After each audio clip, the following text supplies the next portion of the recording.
Oh, and one more thing. Don't add one more thing at the end of the interview. This often gets people into trouble. You're having a conversation with a reporter. Reporter's perfectly nice, friendly, thinks of you as intelligent, nice, everything's going well. You had your messages, you delivered your messages, you bridged back to your everything went according to plan.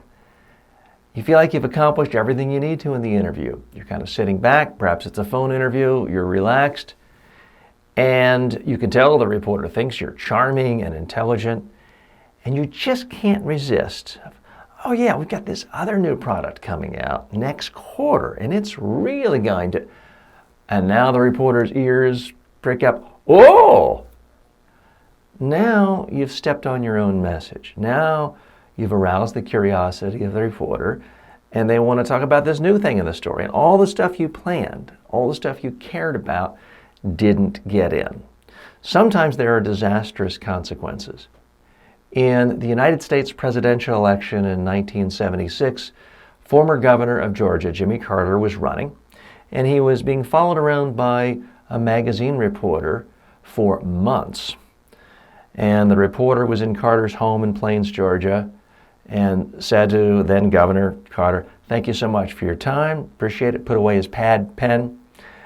And Jimmy Carter said, "Thanks a lot. By the way, I just want to stress to you, yeah, I'm a man of faith. You've seen me teaching Sunday school here in Georgia. It's very important to me, but I'm no better than anyone else.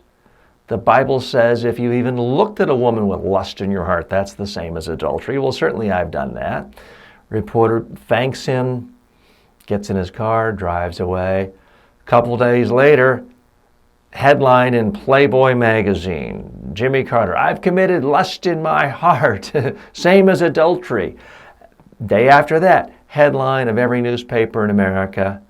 And within just a few weeks, he lost 17 points in the polls, almost lost the entire election. He did have a massive lead. All of that in part because of just one little thing at the end of an interview. So keep it zipped, folks. Don't try to put forth one new idea.